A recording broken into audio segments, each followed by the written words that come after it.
For you, mate, it's new colours, new faces, a new beginning. There must be a good vibe around the club, from the top down. Yeah, there is. Look, I think the big thing for us is that we're organised, and the players need to see that. The pre-season will be difficult. They always are. And everyone trains hard. But I think the biggest thing for me is that they are excited to come here and come to training every day. The training that we do is for a reason. It's not just to flog the bag out of the players every day. There is some science behind it, but there are some days when there isn't a lot of science behind it. But there's no way around it. You just got to work hard, and we won't be going into the season underdone. I've got really good staff here to ensure that. You speak about the staff. You've assembled an experienced staff. For yourself, mate, how important is that? Yeah, it's really important. To be able to know that one, everyone's organised. You've got the best people in their field, in the building, and trust is a huge thing as well. So for me to be able to trust that they're getting the job done, I don't have to be looking over everything. I can wander around and make sure that every department's looked after is really important. And I certainly get that with the staff we've got. So they've all been in different systems for probably 20 years, all of them, and all from pretty successful clubs and different backgrounds. So that was really important to me when we put it together, and it's been pretty evident the last 3 days and the week of planning that we had that we're really lucky to have the staff we got. And for yourself, mate, does it help that you have worked with these coaches, over the journey of your coaching career? Yeah, it helps, mate. I think certainly you can't have all the same personalities on staff. We've got 36 players here at once, sometimes 40, so they're not always going to gravitate towards me or one of the coaches. So it's important that we've got a little bit of a mix in personality types and with different skill sets. So I don't care who the players go to as long as they're going to someone, and we're all on the same page. So the same message is getting delivered from all our staff, and that's important that we're consistent with that. And I think if we turn up with a good attitude every day, one thing will happen and we'll get better. There's been also new additions to the playing squad. What will those guys bring? And in particular, I suppose, two of the boys that you have worked with in Jack Hetherington and Corey Waddell. Yeah, look, he's tough. Jack, he's a really good athlete. One of the best athletes I've come across, to be honest. He's still got a lot to work on, Jack, with his game. He's still only very young for a front rower. His best years are in front of him, and he's a really hard trainer and a really good fella and a good team man. Very loyal bloke, Jack, and you probably say exactly the same about Waddy. They're both good blokes. They train really hard and they're good clubmen, and they're the sort of people that we want here. It's a young squad.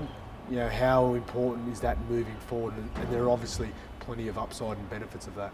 Yeah, look, in bringing in Kyle and you bring in Jack and you bring in Waddell and these sort of guys, and some of the targets that we've got from a recruitment point of view, we do want them to be able to grow together. So that's what we're really trying to do. But in saying that, your Josh Jacksons and your Hoppers and your older guys that are in the squad are equally, or if not as more important. So you need to be very careful that you don't have a real imbalance there. We still need to have those experienced blokes around, and your Adam Elliott's and guys like that who have been in systems for a while. So I think we've got a good mix there, but there will be a plan in and around what we do recruitment-wise, and the blokes we do bring in are there to complement the blokes we've already got. So there's some really good young kids here. I've been really impressed with young Jackson Tapine. He's a competitor, I'll give him that, and he's tough. Matty Dury's doing really well. So there's a few here that are already here that I'm looking forward to working with. There's obviously still 3 spots, Baz, in the top 30 to fill, and no doubt that's something yourself and the club are working towards, filling those spots. Yeah, we are. It's a work in progress. Recruitment is a huge part of what we do, and signing new players is getting more difficult every year in the current climate as well. And it's a tough gig, but we have got our sights on a few players that we're trying to bring in. Hopefully we'll get a bit of an idea of a yes or a no in the coming weeks. And but we have got those 3 spots, so we know the type of player we want, and there is a bit of a pecking order there in how we want to go about it. But we just need to land on a few of them soon. And away from the coaching side, Baz, not many would know that you had a connection with the club many, many years ago. Yeah, my brother played for Canterbury. Made his debut here in 1990, I think it was, against Canberra. I was sitting down the front there, and Terry Lamb got sent off for 10. He got 10 minutes in the bin and didn't go back on, and Scott went on. So I'll never forget that day. That was a big day. So I was a Bulldogs supporter from a young age. Terry Lamb was my favourite player. So it's a bit ironic. I nearly came here as a player the back end of '98 when the Dragons and the Steelers merged. So I was pretty close to coming here, but decided to stay at Wollongong. And then again, towards the back end of my career, I nearly jumped over, but finally got here. And yeah, mate, it's a great club. I just like the history of the joint as well. You know, there's not too many bigger clubs in Sydney, and you know we need to be proud of that. You know, it is only early days, Baz, but you must be proud to lead a club with such great history and such a huge supporter base.